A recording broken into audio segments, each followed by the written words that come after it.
Pronunciation ह का था तो भाषा हिंदी हो गई। यहाँ के धर्म को उन्होंने सिंधु धर्म समझ लिया, तो वो हिंदू बोलते थे हमें, तो हमने अपने आप को हिंदू एक्सेप्ट कर लिया। हमने किसके कहने पर एक्सेप्ट किया? हमने सारे हम उन मुस्लिम आक्रमणकारियों और उन आने वाले यहाँ पे भारत में आने वाले व्यापार की दृष्टि से या किसी भी दृष्टि से जो है, उन्होंने हमें ये नाम दिया, उन्होंने ये हमें शब्द दिया। पर्टिकुलर किसी कास्ट के लिए नहीं था, ये उन सब लोगों के लिए था जो सिंधु नदी के इधर रहते हैं, चाहे वो क्रिश्चियन हो, चाहे वो ईसाई हो, चाहे वो मुस्लिम हो, चाहे कोई भी हो, उनको उन्होंने हिंदू कह के पुकारा।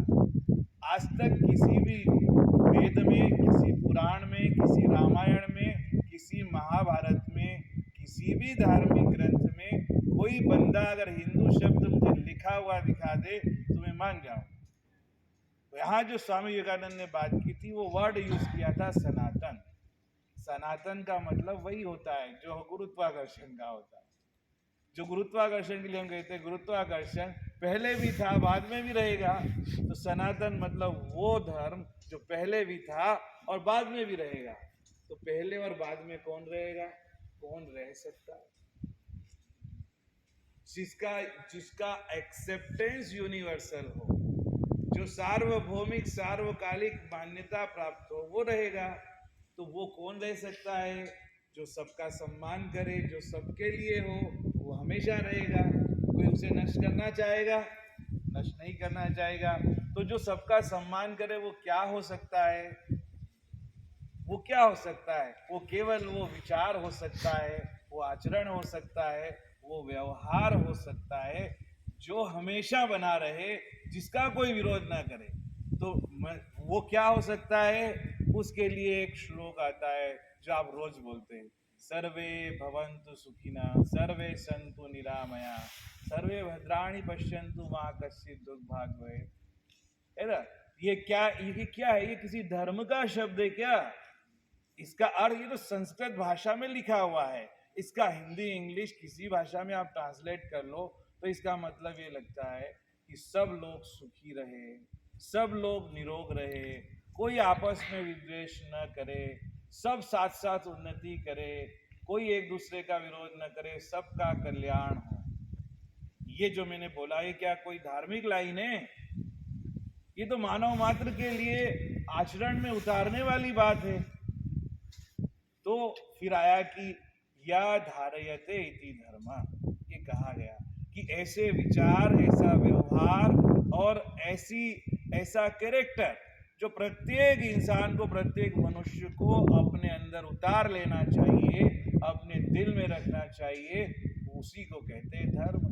जो धारण करने योग्य है, वे सारे श्रेष्ठ आचरण और विचार जो धारण करने योग्य है वो धर्म है।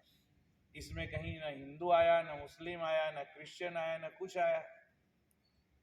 यही बात हम सब लोगों को समझने की, अगर कोई ये समझ ले तो फिर न कोई ऊंचा रहेगा, न नीचा रहेगा, न कोई श्रेष्ठ कहेगा। श्रेष्ठ कौन है? जिसके विचार श्रेष्ठ है, जिसका कैरेक्टर श्रेष्ठ है, जिसका नेचर एंड बिहेवियर श्रेष्ठ है, वही तो श्रेष्ठ होगा। जिसका आचरण, जिसका व्यवहार, जिसका नेचर बिहेवियर कैरेक्टर श्रेष्ठ नहीं है, चाहे वो किसी भी धर्म का हो, क्या उसे श्रेष्ठ कहेंगे? कह सकते हैं क्या?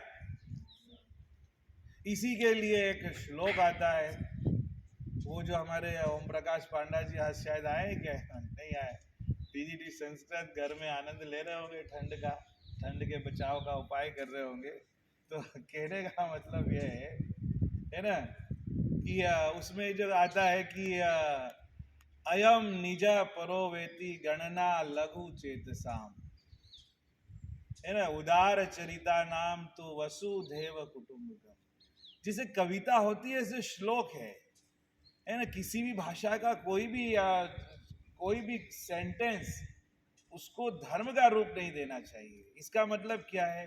मैं छोटा हूँ, अयम निजा, ये मेरा है, ये उसका है, ये छोटा है, ये बड़ा है, ये तो नैरो माइंडेड लोगों की, लघु चेतना वालों की, जिनका विजडम पूरा डेवलप नहीं है, ये उनकी भाषा है ना। जो लिबरल है, जिनका चरित्र उदार है, उनके लिए तो ये वसुधैव कुटुंबकम, ये पूरी धरती, इस पर रहने वाला प्रत्येक जीव, नॉट ओनली ह्यूमन बीइंग, वो सब एक ही परिवार के सदस्य है, ये कहा गया। अब इसको बोला ये तो श्लोक है, तो ये संस्कृत है, तो ये तो हिंदू धर्म का हो गया। अब हिंदू शब्द आया 15वीं 16वीं शताब्दी में, 5000 साल के करीब संस्कृत भाषा का इतिहास है, और उसको हमने ऐसा रूप देकर हमारे इंटेलेक्चुअल नैरो माइंडेड लोगों ने आपस में लड़ाने के लिए पता नहीं क्या क्या कह दिया। तो स्वामी विवेकानंद ने ये बताया कि ये छोटा है, ये तेरा है, ये मेरा है, ये आपके धर्म में होगा, मेरे धर्म में नहीं है। जो कहता है कि मेरा धर्म सबसे श्रेष्ठ है, उससे घटिया इंसान कोई नहीं है, क्योंकि वो कुएं का मेंढक है।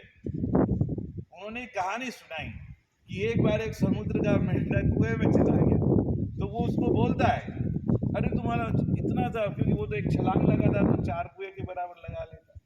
समुद्र को देखा उसने तो उसका कोई अंत ही नहीं है। तो कुएं के मेंढक ने बोले यही तो मेरा समुद्र है, इससे बड़ा तो कोई हो ही नहीं सकता, क्योंकि उसने उसके अलावा कुछ देखा ही नहीं है। तो जो अपनी चार दीवारी के अंदर बाहर ही निकला हो, वही कह सकता है कि मेरा धर्म सबसे श्रेष्ठ है। वो कुएं का मेंढक है। तो उसने बोला कि भाई तुम एक बार मेरे समुद्र में चल के देखो, तुम्हें पता लगेगा, तुम्हारी आंखें ऊंची हो जाएगी और गलत फहमियां दूर हो जाएगी।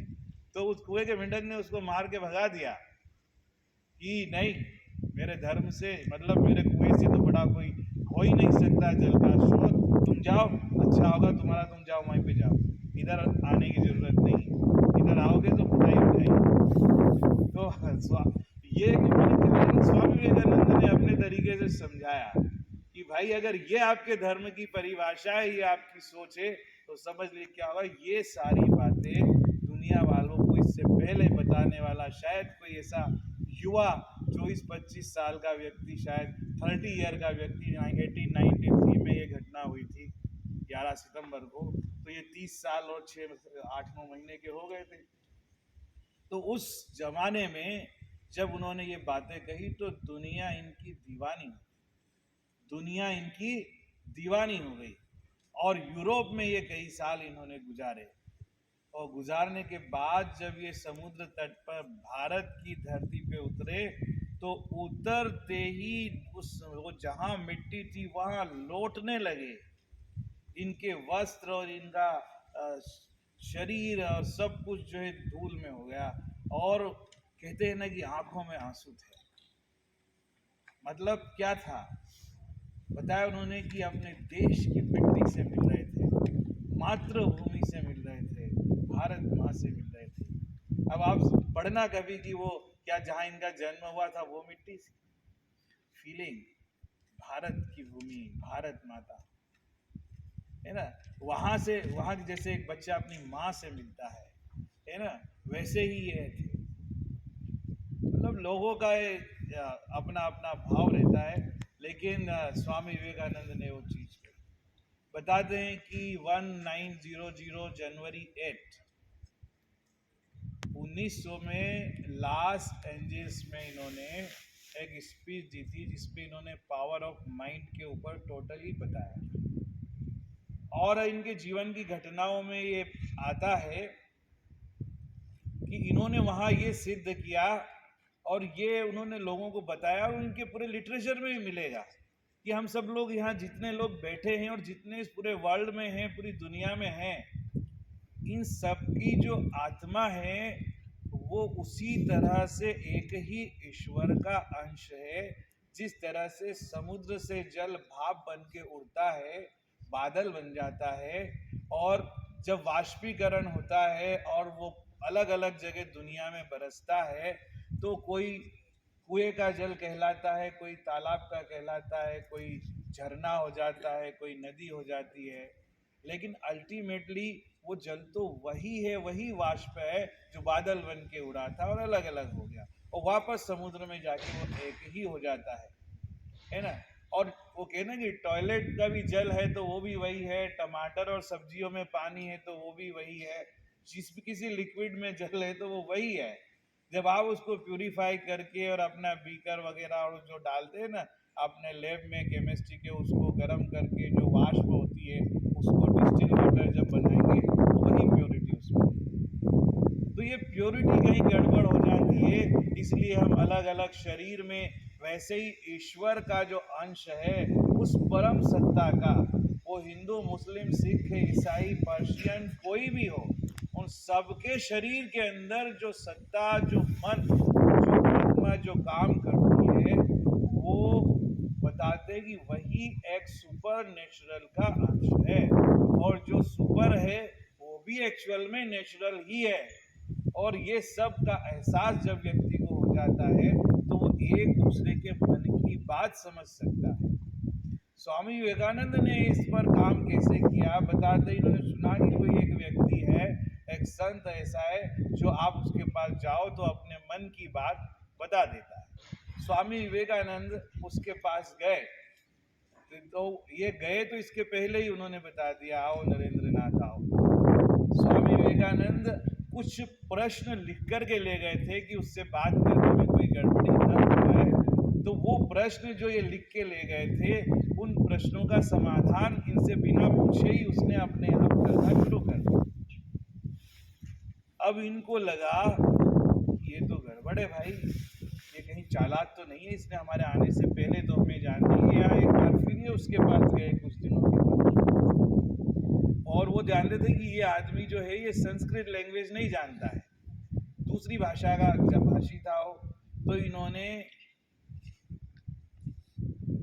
अब ये तो कितनी बड़ी बात है, इन्होंने एक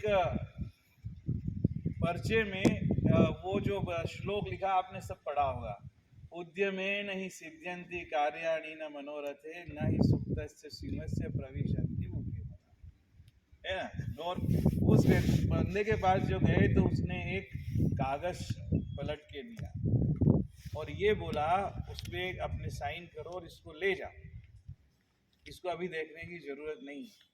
तो स्वामी विवेकानंद के मन में जो श्लोक आया था और उन्होंने लिखा था, इन्होंने घर आने के बाद देखा उस पर्चे में वही श्लोक लिखा। मतलब क्या, स्वामी विवेकानंद ने बोला कि ये सारा कमाल मन का है, इस माइंड का है ना।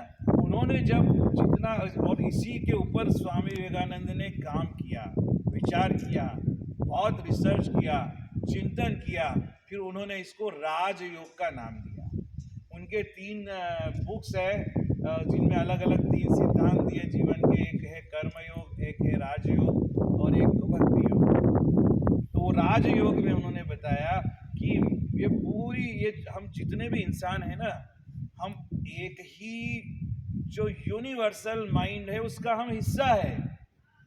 अगर हम इस पर काम करें, और उसको जाना कैसे जा सकता है, मन को ध्यान से और कंसंट्रेशन से, सॉरी वो क्या बोलते हैं हम लोग, कंसंट्रेशन, एकाग्रता हिंदी में उसको बोलते हैं।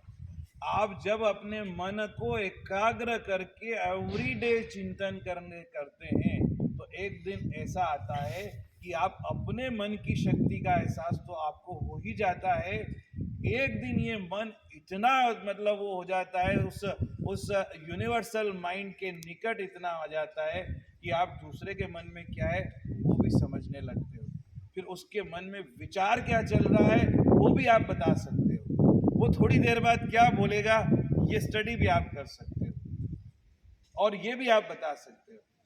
कारण क्या है, आपने देखा होगा, सिंपली इस मन की शक्ति से ही सब कुछ संभव है, क्योंकि ये जो विचार है इसकी शक्ति सबसे महान होती है। आपने देखा होगा, कभी किसी ने सोचा था, हम जब छोटे से बच्चे थे या पांडे जी जब पढ़ते थे कि 100 किलो 200 किलोमीटर दूर है, जब साउथ में पांडे जी पीजीटी हिंदी थे, तो क्या उस समय तुरंत एक मैसेज भेजकर अपने परिवार को बता सकते थे? नहीं। आज क्या होता है, हम 1 करोड़ लोगों नहीं 100 करोड़ लोगों को 1 सेकंड में एक बार लिखा हुआ विचार सबको पहुंचा सकते हैं ना। तो ये जो डिजिटल इंडिया है, ये सब कहाँ से आए? ये सब थॉट प्रोसेस से ही तो आदमी ने सारी चीज़ों का आविष्कार किया है।